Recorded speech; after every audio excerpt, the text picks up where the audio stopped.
कहते हैं आवश्यकताएं आविष्कार की जननी हैं और आविष्कारों के जरिए बदलाव लाया जा सकता है। भारत में आवश्यकताएं तो बहुत है, लेकिन आविष्कारों की कमी है। नए आविष्कारों के लिए चाहिए नए आइडियाज़, नए विचार और नई इनोवेशन। ग्लोबल इनोवेशन इंडेक्स के मुताबिक भारत का स्थान इनोवेशन के मामले में 76वां है, जो कि काफ़ी नीचे है। कई छोटे देश भी इनोवेशन के मामले में भारत से ऊपर है। लेकिन क्या वाकई में इनोवेशन के मामले में भारत इतना पीछे है? इसी को समझने के लिए इस वक्त हम हैं नेशनल इनोवेशन एग्जीबिशन में, जहां पर यहां के युवा नए उत्पादों को प्रदर्शित कर रहे हैं। ये बता रहे हैं कि कम खर्चे में ही कैसे आमूलचूल परिवर्तन लाया जा सकता है आपकी और हमारी जिंदगी में।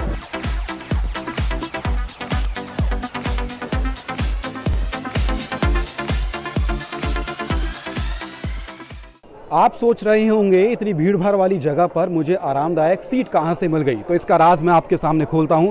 दरअसल मैं एक ट्रैवल बैग के ऊपर बैठा हूं। ये ट्रैवल बैग है जिसके पीछे दरअसल एक सीट बैग है। इसको, इस बेल्ट को खोलिए और यहाँ पर आप एक आरामदायक सीट आपके लिए उपलब्ध है। और ये ट्रैवल बैग है, इसमें आप अपना ज़रूरी सामान भी रख सकते हैं। तो ज़रा सोचिए, अगर आप रेलवे स्टेशन पर हैं, आपकी ट्रेन घंटों लेट है, बैठने की जगह नहीं है, तो ये ट्रैवल बैग आपकी मदद कर सकता है। ये दरअसल आइडिया है निशा चौबे का, जो नोएडा उत्तर प्रदेश से है। उनके आइडियाज़ पर इनोवेशन फाउंडेशन ने ये प्रोडक्ट तैयार किया है। इसके बारे में बताने के लिए हमारे साथ देवेश हैं। देवेश, ये बताइए ये कितना कारगर है, कितना वजन उठा सकती है सीट? ये सीट 100 किलो तक उठा सकता है। 100 kg, 100 किलो तक उठा सकती है। और ये किस किस ट्रैवल बैग में आपने जोड़ा है? किस किस साइज़ के ट्रैवल बैग में उपलब्ध है? 24 इंच का ट्रैवल बैग है। ज़्यादा हम सभी बैग में यूज़ कर सकते हैं। जो 22 से आता है, 24 इंच में आता है। ये मेरे लिए तो नई चीज़ है, लेकिन क्या मार्केट में इस तरह की चीज़ पहले से उपलब्ध नहीं है? क्योंकि हम कहीं जाते हैं सफ़र पर, बैठने के लिए हमें जगह चाहिए होती है, जगह नहीं मिलती, तो ये काफ़ी कारगर साबित हो सकता है। हमने देखा तो हमारे लिए पहला आइडिया था, उसलिए हमने प्रोटोटाइप किया है। तो ये मार्केट में क्या अवेलेबल है? अलग अलग है, लेकिन मॉडल अलग अलग है सब। ये प्रोडक्ट क्या मार्केट में अवेलेबल है? ये अवेलेबल नहीं है। तो कब तक आम लोगों को मिलेगा? हमने उसको अप्लाई, पैटर्न के लिए अप्लाई किया है, लाइसेंस के लिए। चलिए, ये कारगर एक उपाय साबित हो सकता है। 100 किलो तक वजनी आरामदायक सीट उठा सकती है। यानी कहीं आप जा रहे हैं, अगर आप थक गए हैं, तो आपको टेंशन की कोई ज़रूरत नहीं है, क्योंकि आपके साथ एक चलती फिरती सीट भी उपलब्ध है। और अब हम आपको दिखाने वाले हैं पेड़ पर चढ़ाने वाला यंत्र। जी हाँ, इस वक्त हम एक दूसरे स्टॉल पर है। कोयम्बटूर से TN वेंकट है, तमिलनाडु से, उनका यह आविष्कार है नारियल के पेड़ पर चढ़ाने वाला यंत्र। तस्वीरों के माध्यम से समझा जा सकता है। आरामदायक सीट आपके पास उपलब्ध है और नारियल के पेड़ पर जब आप चढ़ रहे हैं तो पूरी सुरक्षा आपके साथ है और कम पावर का इस्तेमाल करते हुए आप नारियल के पेड़ पर आसानी से चढ़ सकते हैं। ये हमारे साथ सहयोगी हैं जो हमें बताएंगे इस प्रोडक्ट के बारे में। कितना ये कारगर है ये प्रोडक्ट, क्योंकि नारियल के पेड़ काफ़ी ऊँचा होता है। क्या सुरक्षा के तमाम इंतजाम इसमें किए गए हैं? जी, इसमें वो बेल्ट भी लगे हैं जो उनके कंधे पे लगता है और इसके साथ अटैच होता है। ठीक है, तो वो पीछे भी नहीं गिर सकता और जब चढ़ते जाता है ये टिल्ट हो जाता है ना, तो ये ऑटोमेटिक लॉक हो जाता है। कितना भी भारी आदमी हो, कैसे भी हो पेड़, ये लॉक हो जाएगा। जब तक इसको सीधा नहीं करेंगे ना, तब तक ये नीचे नहीं आएगा। जब भी एक बार टेढ़ा हो गया वो लॉक हो जाएगा। जैसे मेरे ख्याल से ये आविष्कारक ही हैं TN वेंकट जो बैठे हुए हैं, ये इस वक्त क्या कर रहे हैं, इसको बताइए। इस वक्त आप देख रहे हैं कि दोनों टिल्ट है, दोनों पार्ट टिल्ट है, इसलिए पूरा का पूरा लॉक है। अगर जब इनको ऊपर होना होगा तब ये क्या करेंगे, ये लॉक रखेंगे, इसको सीधा करेंगे, इसको ऊपर लेंगे, फिर इसको टेढ़ा करके इसके ऊपर बैठ जाएंगे और इसको पाँव से ऊपर उठाएंगे। ऐसे करते करते ही वो पूरा ऊपर चढ़ेंगे और सेम चीज नीचे उतरेंगे। तो इस बात का डर नहीं है कि ये फिसल जाएंगे, ऐसा कुछ? नहीं, जरा भी नहीं, क्योंकि ये कभी भी नहीं होगा। आप दोनों को सीधा नहीं कर सकते, एक तो लॉक होगा ही होगा।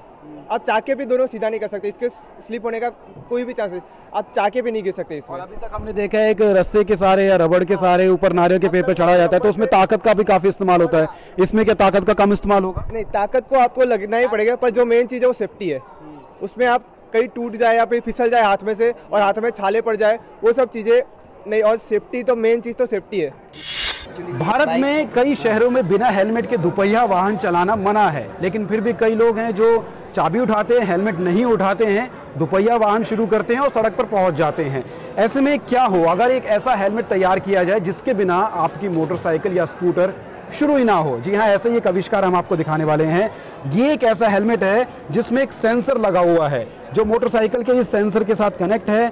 जब आप हेलमेट पहनेंगे उसके बाद अगर आप चाबी घुमाएंगे तभी ये मोटरसाइकिल शुरू होगी, अन्यथा नहीं होगी। हमारे साथ है जो बताएंगे, अश्विनी हमारे साथ है जो बताएंगे कि आप बताइए किस तरह से काम करता है और अगर कोई हेलमेट घर में भूल जाए तो क्या कोई तरीका नहीं है उसको गाड़ी स्टार्ट करने का? कोई तरीका नहीं। कैसे काम करता है ये? हेमलेट जो घर भूल जाएगा तो इसका कोई तरीका नहीं है। जैसे आप सड़क पे जा रहे हैं और बाइक पार्किंग किया और चाबी भूल गए, आप हेमलेट साथ में लेके जाए, चाबी अंदर रुक गई तो आपकी बाइक चोरी भी नहीं होगा।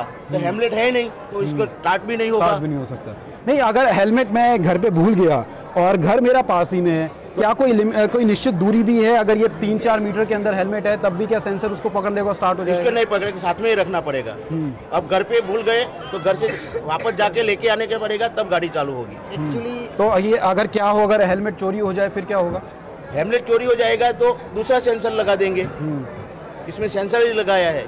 और कितना खर्चा होगा इसमें? इसमें 5,000 खर्चा होगा। इस जादुई हेलमेट का आविष्कार करने वालों में से एक लैला बानू इस वक्त हमारे साथ है। लैला जी, आपको इसका आइडिया, विचार कैसे आया? My teacher died in the accident. He did not wear the helmet. That's why I got this idea. तो किस तरह से आपने इस विचार को आगे बढ़ाया? ये सेंसर वगैरह का कैसे आइडिया आया आपको? I went to the hotel. We saw there. We show your hand, water will come. If you move your hand, it will stop. That you wear the helmet, it start. If you remove it, it will go.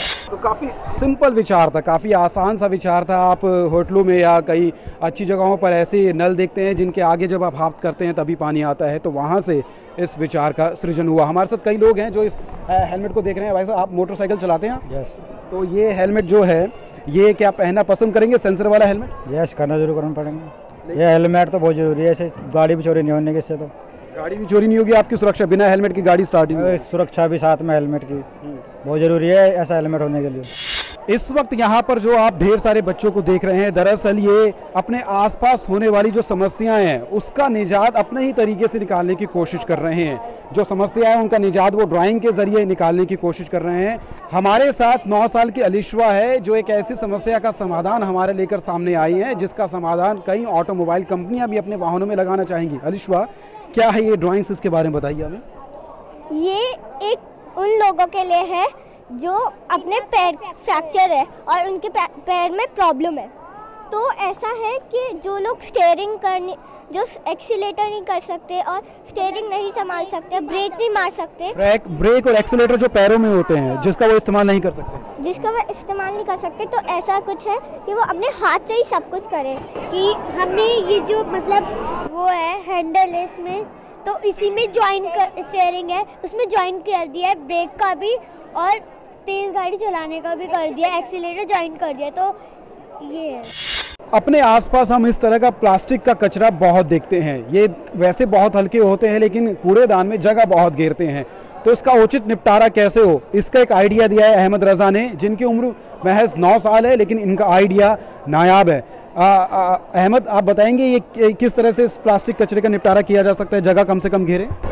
जैसे sir ये है, ये गिलास एक लाकिर के अंदर, लाकिर में यूं कर इस एक के ऊपर एक गिलास डाल देंगे, फिर पूरे जस्मिन में डाल देंगे, पानी के करे हुए गिलास डालेंगे।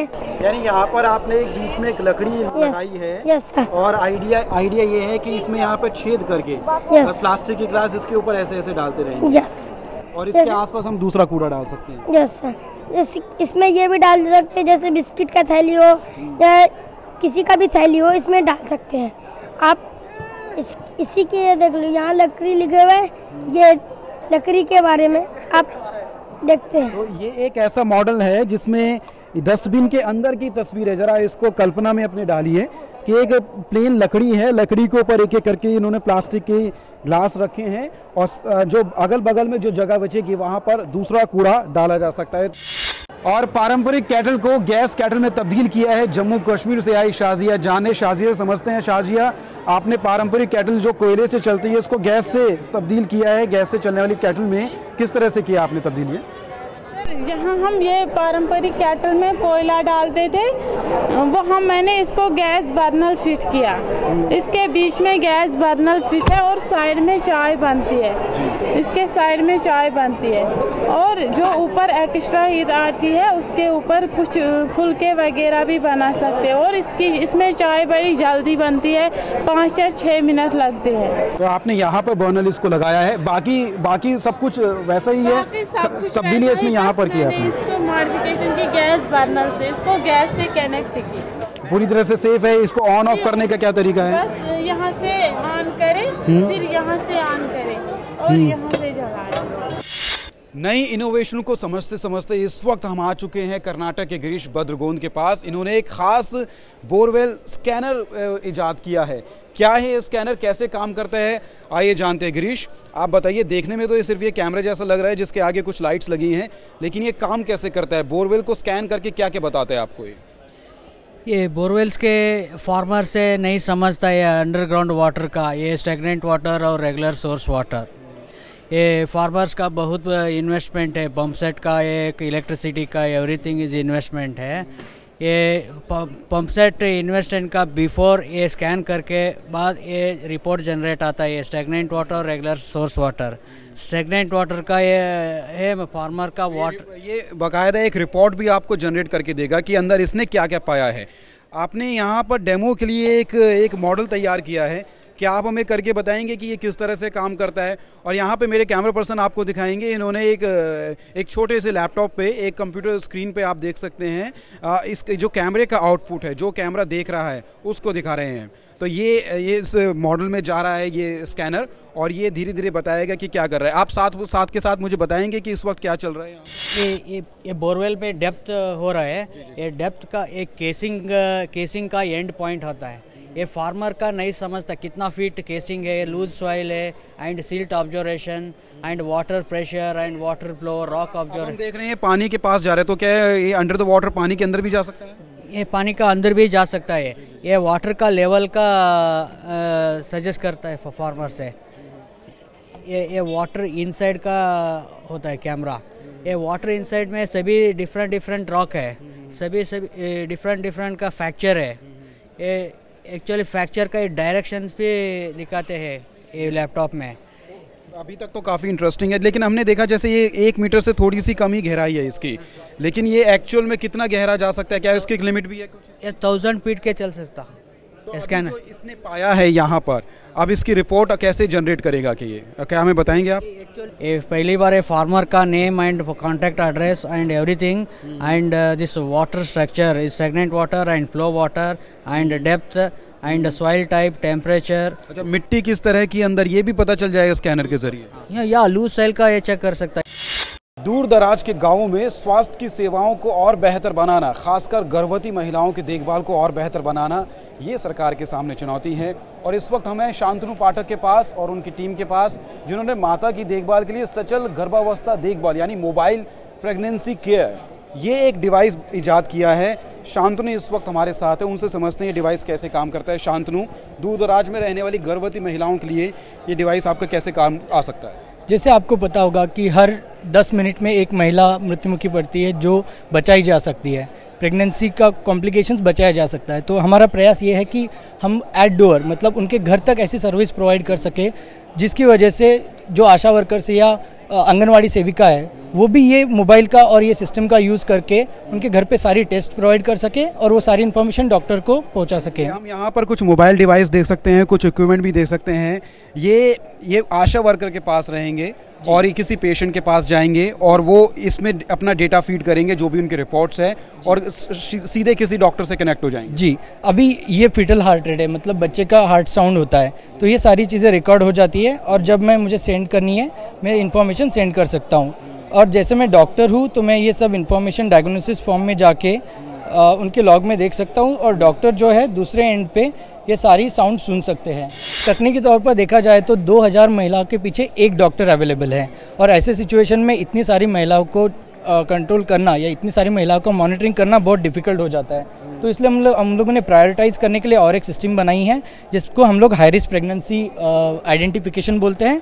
तो हम लोग इसके ऊपर क्लिक करते हैं तो ऑन 1 क्लिक डॉक्टर को ये पता चल जाता है कि ये महिला हाई रिस्क में क्यों है या उसकी रिस्क के पैरामीटर्स क्या है, तो उसकी वजह से डॉक्टर्स उनको प्रायोरिटी करके अर्ली इंटरवेंशन कर सकते हैं। किसी भी पेशेंट को दवाई देने से पहले जो ज़रूरी जानकारियां हैं, जो फिजिकल रूप से डॉक्टर जब पेशेंट के सामने होता है तब चेक कर पाता है, क्या ये इक्विपमेंट तमाम वो जानकारियां डॉक्टर को दे देंगे? जी, इम्पोर्टेंट तो उसके स्टैंडर्ड्स और जो भी हम लोगों ने अभी तक पायलट किया है उसके हिसाब से ये काफ़ी सक्सेसफुल रहा है। वॉलेंटरी केसेस जैसे हम लोग बोल सकते हैं कि एम्पावरमेंट ऑफ हेल्थ वर्कर्स, जो हम लोगों ने उनको सशक्त बनाया है, आशा वर्कर्स और इनको, तो उसकी वजह से ये पाया गया है कि वो खुद होके ये किट लेके जा रही है। जिस गांव में अभी तक कुछ भी सर्विसेज नहीं थी वहाँ तक उन्होंने पूरे गांव कवर कर लिए है। तो ऐसी केसेस हमारे सामने आ रही है। तो और ये टेस्ट आने की वजह से डॉक्टर के पास एक एडवांस इन्फॉर्मेशन हो रही है, ताकि नेक्स्ट टाइम जब डॉक्टर विजिट कर रहे हो तो वो प्रायोरिटाइज कर सके और जो भी टेस्ट आ रही है उनका मूल्यांकन कर सकें। यानी ये 2 वे कम्युनिकेशन भी सेट कर देता है, डॉक्टर भी अगर कुछ उसी वक्त बताना चाहें तो वो भी बता सकते हैं। तो ये डॉक्टर के पास ट्रैकर करके एक सिस्टम होता है, तो डॉक्टर इस ट्रैकर में देख सकता है कि क्या क्या इन्फॉर्मेशन उनके लिए आई है। और सिमिलरली आशा वर्कर के पास एक ऐप होगी जो मल्टीपल लैंग्वेज में, जैसे हम लोग यहाँ पे लैंग्वेज भी सिलेक्ट कर सकते हैं। अभी तो ये 3 लैंग्वेज में, इंग्लिश, हिंदी, मराठी, मैं हिंदी में भी सेट कर सकता हूँ और फिर उस अकॉर्डिंगली वो आशा वर्कर उनके पास जो इन्फॉर्मेशन आई है वो चेक कर सकती है। यानी जो कम्युनिकेशन, जो बातचीत होनी है उसके माध्यम भी अलग अलग हैं और वाकई में तकनीक का जादू कि दूर बैठे डॉक्टर दूर बैठे पेशेंट के साथ बातचीत कर सकते हैं, उनकी जाँच कर सकते हैं, उनके लिए सही दवाइयाँ हैं वो बता सकते हैं। तकनीक के जादू को समझने के बाद अब बात करते हैं एक नए आइडिया की। इस वक्त हम हैं सार्थक शुक्ला के पास जो गाज़ियाबाद से हैं। सार्थक का ये एक तरह से मूविंग फ्रिज है, ये फ्रिज है, ये प्रोटोटाइप है इसलिए देखने में कुछ अलग है, लेकिन ख़ास बात इसमें ये है कि अंदर रखा जो सामान है वो अगर पीछे की साइड कहीं पर रखा हुआ है तो आपको उसको निकालने के लिए हाथ डालने की ज़रूरत नहीं है।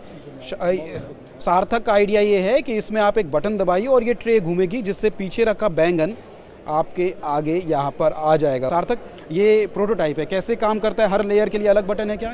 इसकी हर ट्रे के नीचे एक मोटर लगी होगी जो कनेक्टेड होगी पुश बटन से। हम जैसे ही पुश बटन को प्रेस करेंगे तो उस मोटर में रिएक्शन आएगा और फिर वो मोटर की वजह से ट्रे घूमेगी, तो जो सामान पीछे होकर रखा होगा वो अपने आप आगे आ जाएगा। और हर ट्रे के लिए अपना अलग अलग बटन होगा और ये सिर्फ एक डेमो मॉडल है, एक प्रोटोटाइप है, इसलिए इसमें फ्रीजर भी से इंक्लूड नहीं है, वरना इन सब में फ्रीजर और यहाँ पर फ्रूट बास्केट, बॉटल, ट्रे सब होगा इसमें। चलिए, अच्छा आइडिया है। ये आइडिया आपको आया कैसे? क्या कभी आपने फ्रिज में सामान गिराया है उसके बाद आपने सोचा? गिरा तो नहीं है, लेकिन मैं जब अपनी मदर की हेल्प करता था तब कई बार सामान निकालने में काफ़ी प्रॉब्लम होती थी, तब मुझे आइडिया। और फिर मैंने जब माइक्रोवेव की ट्रे को घूमते हुए देखा तब फिर मुझे लगा कि इसमें भी हम ये चीज़ डाल सकते हैं। ये वाकई में अच्छा नायाब आइडिया है। कितना सिंपल सा है, लेकिन ये आपके रोज़मर्रा के काम को, फ्रिज से भारी सामान को बाहर निकालने के काम को कितना आसान बना सकता है। इस वक्त अर्जुन भाई के पास है जिनको अभी अभी अवार्ड भी मिला है राष्ट्रपति से। वो बता रहे हैं कि ईंटें नई सामग्री से किस तरह से बनाई जा सकती है और नई प्रक्रिया का भी इस्तेमाल किया गया है, इससे पर्यावरण की भी बचत होती है। अर्जुन भाई बताइए, आपने ये जो नई किस तरह की सामग्री का इस्तेमाल किया है, इससे पर्यावरण कैसे बचता है? ये फ्लाइस है, वेस्टेज मटेरियल है जो पावर प्लांट से निकलती है वो है, और चूना है, चूना भी वेस्टेज है और ग्रिड से बनाया हुआ है। परंपरागत जैसे पहले चूने का मकान बना करते थे वैसे हमने ये चूना उसमें यूज किया है। ये 3 सामग्री आपने ईंटों को बनाने में इस्तेमाल की है, तो क्या इसकी मजबूती जो आम मिट्टी से जो ईंटें बनती है उनके जितनी ही है या कम मजबूत है, ज़्यादा मजबूत है? इनकी मजबूती के बारे में क्या है? उससे ज़्यादा मजबूत है, कम नहीं है। वो मट्टी वाली है, उसमें प्रेस नहीं है, और मट्टी है तो उसमें काकरी है जो, और लाइम है तो वो लाइम ने हमने पीस के बनाई है तो उससे ज़्यादा मजबूत है ये। और आइए अब देखते हैं चारा काटने वाली मशीन, लेकिन ख़ास बात यह है इसमें ब्रेक्स भी है जो चारा काटने वाले की जान भी बचा सकते हैं। कमरुद्दीन सैफ़ी हमारे साथ है, उनका ये नायाब आइडिया है। सैफ़ी साहब बताइए कैसे काम करती है ब्रेक वाली मशीन की? ब्रेक वाली मैं सर आपको ये मशीन को चालू करके दिखा सकता हूँ, ब्रेक लगा कर दिखा सकता हूँ।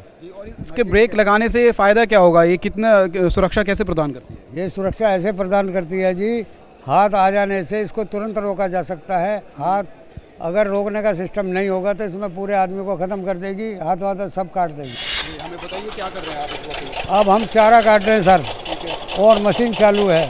यदि हमारा हाथ इसके अंदर आ गया तो हम इसको हाथ आ गया अंदर तो हम इसको पैर से ऐसे रोक सकते हैं। ये भी छोटी मशीन है सर, इसमें मैंने ब्रेक सिस्टम को इसको एक्सपेरिमेंट करके देखा था इसके ऊपर, जब ये मेरी मशीन सक्सेस होगी तब मैंने बड़ी मशीन बनाई। ये कैसे काम करती है हमें बताइए। ये भी ऐसे ही काम करती है जी जैसे वो काम करती है, बड़ी मशीन ऐसी है।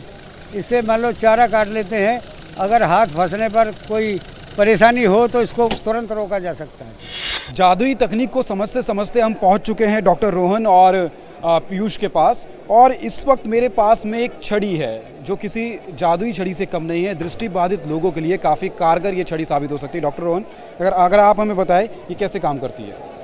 आपने देखा दृष्टिबाधित व्यक्ति वाइट केन का प्रयोग करते हैं, बट जो वाइट केन होती है वो नीचे के ऑब्स्टिकल ज़मीन पे जो भी है उसको डिटेक्ट कर सकती है। उठी हुई चीज़ों का उसमें पता नहीं लगता। और दूसरा, टकराने पे ही किसी व्यक्ति को पता लगेगा कि उसके सामने कोई बाधा आ गई जिससे उनके चेस्ट पर या मुंह पे चोट लगती है। इस प्रॉब्लम को national association for the blind ने आईआईटी दिल्ली को बताया कि इसका आप कुछ सोल्यूशन निकाल सकते हैं। तो उसके सोल्यूशन में एक स्मार्ट केन बनाई गई है। तो स्मार्ट केन डिवाइस एक नॉर्मल स्टिक के ऊपर लगता है और इसमें एक सेंसिंग कैपेबिलिटी है। तो अल्ट्रासाउंड सेंसर्स जो हैं एक बीम प्रोड्यूस करते हैं जो घुटने से सर तक के रीजन को कवर करके 3 मीटर के अंदर में जो भी बाधाएं आती हैं उसका वाइब्रेशन के ज़रिए से हैंडल में वाइब्रेशन प्रोड्यूस होने लगता है। अगर जैसे मैं आगे बढ़ूँ, मेरे कैमरा पर्सन आगे खड़े हैं, अगर मैं उनकी तरफ आगे बढ़ूँ तो ये वाइब्रेशन के ज़रिए मुझे बता देगा कि आगे कुछ रुकावट है। अगर मैं इसको आगे करने की कोशिश करता हूँ, ये जैसे जैसे मैं अपने कैमरा पर्सन की तरफ आ रहा हूँ इनकी वाइब्रेशन वाकई में बढ़ रही है, और जैसे जैसे और नज़दीक आ रहा हूँ वाइब्रेशन की जो रफ्तार है वो और तेज़ हो रही है। तो इससे अंदाज़ा हो जाता है कि रुकावट आपके और पास आती जा रही है। पीयूष भी हमारे साथ है। पीयूष, आप बताइए ये जो आपने तकनीक निकाली है ये क्या चलने की इसकी ऊर्जा कहाँ से मिलती है? क्या बैटरी से चलती है या चार्ज होगी? इसमें एक मोबाइल जैसा बैटरी रहता है, जैसे मोबाइल को चार्ज करते हैं उसी प्रकार से हम यहाँ पे चार्जर कनेक्ट करते हैं और इसे हम एक बार चार्ज करने के बाद 10 से 15 दिन तक यूज़ किया जा सकता है। तो ये खाली वाइब्रेशन के ज़रिए ही रुकावट के बारे में बताएगी या कुछ और सिग्नल भी दृष्टिबाधित व्यक्ति को मिल सकता है? इसमें वाइब्रेशन का फ़ायदा ये रहता है कि जो बाकी एनवायरमेंटल साउंड्स है जैसे व्हीकल की साउंड है या लोगों की साउंड है उनके लिए बहुत इंपॉर्टेंट होती है सेफ्टी के लिए, इसलिए वाइब्रेशंस का प्रयोग करा जा रहा है। दूसरा ये कि इसमें बीप साउंड्स आते हैं कि अगर बैटरी लो हो जाए या कोई बहुत तेज़ी से आगे कोई चीज़ आए तो बीप भी प्रोड्यूस होती है, बट हम उसका प्रयोग कम करते हैं। इसमें अलग अलग ग्रिपिंग स्टाइल पकड़े जा सकते हैं, जैसे कई लोग कोई साइड से पकड़ते हैं, कोई ऊपर से पकड़ते हैं। इस टाइप की फ्लेक्सिबिलिटी देना, बिल्कुल छोटा डिज़ाइन करना ताकि पॉकेट में हो जाए, फोल्ड प्रॉपरली हो जाए, पर्स में घुस सके। ऐसे छोटी छोटी चीज़ों को ध्यान में रख के इनोवेशन करी गई है। और इम्पॉर्टेंटली सिर्फ आईआईटी नहीं, इसमें कम से कम 300 लोगों का योगदान रहा है एंड यूज़र्स का डेवलपमेंट के दौरान। और वही इम्पॉर्टेंट रीज़न है जिसकी वजह से आज हम देख रहे हैं कि करीब 5000 जो है हिंदुस्तान में लोग इस चीज़ को काफ़ी बड़ी संख्या में लोग इसका इस्तेमाल भी कर रहे हैं। कारगर इनके हिसाब से ये है। और वाकई में जब मैंने इसको चला के देखा, इस्तेमाल करके देखा, तो सामने जो कोई ऑब्स्टिकल, कोई रुकावट आई तो वाइब्रेशन के ज़रिए पता चल सकता है कि सामने कुछ रुकावट है। आप थोड़े से सचेत हो जाइए। आपने स्मार्टफोन तो देखे होंगे, लेकिन क्या कभी आपने स्मार्ट कूड़ेदान देखा है? जी हाँ, इस वक्त हम प्रियंका के पास है जो चेन्नई से हैं और उन्होंने बनाया है मॉडल कूड़ादान। ये सुपर स्टॉकर अल्ट्रा मॉडर्न कूड़ेदान है। ये मॉडर्न क्यों है, स्मार्ट क्यों है, ये प्रियंका से जानते हैं। प्रियंका, ये स्मार्ट कैसे कूड़ेदान क्या करता है? ये Okay, so this is basically a public dustbin. What it does is when we throw garbage inside, like this way we throw garbage inside, it compresses to the minimum size it can. So in the place of many dustbins, if we just have this one dustbin, it is enough. So it increases its capacity. And the other advantage is after it gets filled, it sends a message to the nearby dump yard saying it is filled. So they can immediately come and collect it. तो इसमें आपने एक CCTV camera और एक light भी लगाई हुई है कि रात्रि के टाइम भी अगर इसकी लाइट ऑन करके दिखाएं आप। This is an automatic street light. Immediately after it gets dark, it starts glowing. So yeah, it is automatic. Automatic है, जैसे ही अंधेरा होगा ये लाइट अपने आप ऑन हो जाएगी। तो आपने एक स्मार्ट कूड़ेदान देखा, अब आप देखिए एक स्मार्ट कूड़ा उठाने वाले यंत्र को। सिर्फ 15 साल के दीप्तांशु और उनके भाई है मुकुल मालवीय, उन दोनों ने मिलकर ये यंत्र बनाया है। दीप्तांशु, कैसे काम करता है हमें बताइए ज़रा। सर, ये इसके अंदर 2 ब्रशेस लगे हुए, एक एंटी क्लॉकवाइज घूमता है और एक क्लॉकवाइज घूमता है। तो कोई भी रैपर्स आता है इसके जो ऐसे घूमता है, तो कोई भी रैपर्स आता है इसके अंदर बीच में फंस के इसको ऊपर आ जाता है। इसके जो स्पाइक्स है, जो ब्रशेस के स्पाइक्स है, उसको हेल्प करते हैं ग्रिप करने के लिए। और जैसे ही कोई घूमता है ये इसके रैपर्स के अंदर, ये इसके डस्टबिन के अंदर आके इसमें डस्टबिन के चला जाता है और इसको अपन बड़े गार्बेज में डाल लेते हैं। आप हमें करके बताएंगे। आपने 2 प्लास्टिक की बॉटल्स यहाँ पे डाली हुई है डेमो के लिए, आप इसको हमें करके बताइए। अब दीप्तांशु इस मशीन को ऑन कर रहे हैं और हमने देखा है कि 2 प्लास्टिक की बॉटल नीचे, और ये डस्टबिन के अंदर आ गई है। तो एक तरह से ये इन्होंने सक कर लेता है कूड़े को ये, और ये अपने जो अंदर खाका है उसके अंदर कूड़ा पहुंच जाता है, फिर इसको हम ये बाहर डाल सकते हो। एक अच्छा आइडिया है। इस तरह की मशीनें हम देखते हैं सड़कों पर, एमसीडी खूब चलाती रहती है और सड़कें साफ़ करती रहती है। सर वो साफ़ करती है सर, लेकिन वो सफाई करती है सर, लेकिन वो रैपर्स वो कुछ नहीं उठाती। हमारे जो सर नरेंद्र मोदी ने स्वच्छ भारत अभियान चलाया, उससे हम देख के हमें प्रेरित लगा के क्यों ना हम ऐसा बनाए कि मॉडल बनाए, तो उनको बहुत हेल्प रखे। कितना अच्छा हो कि आपने जो जैकेट पहनी है, आपने जो शर्ट पहनी है, वही आपको ठंडा रखे, पसीने आने के बजाय आपको ठंडा ठंडा एहसास करवाए। जी हाँ, ऐसी ही इनोवेटिव जैकेट का आइडिया हमने यहाँ पर देखा है। डॉक्टर एस्टेकर हमारे साथ हैं, ये हमें इस जैकेट के बारे में बताएंगे।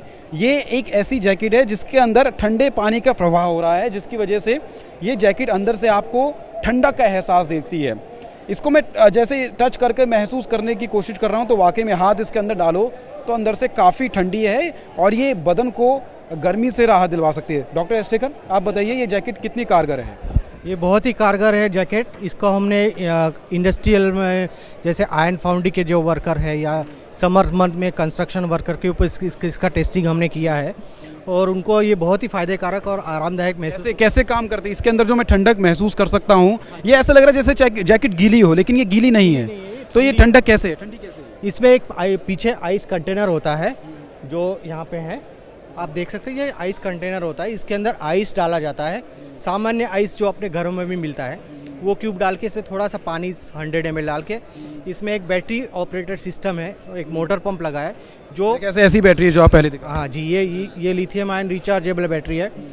ये बैटरी से इसको जो आइस चिल वाटर है वो रिसर्कुलेट करते रहते हैं, और ये 3-3.5 घंटे तक आराम से चलता है। 3-3.5 घंटे तक ये ठंडा एहसास आपको दे सकती है। दिल्ली में तो जो तापमान है 45 डिग्री तक जाता है, उस तापमान में भी ये जैकेट आपको कांस्टेंट 23 डिग्री सेंटीग्रेड देगा।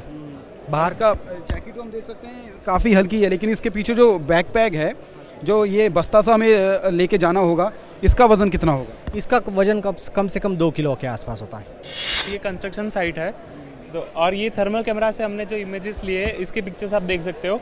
जो पीला कलर है वो गर्मी दिखा रहा है, और जो ब्लू कलर है वो ठंडा दिखा रहा है।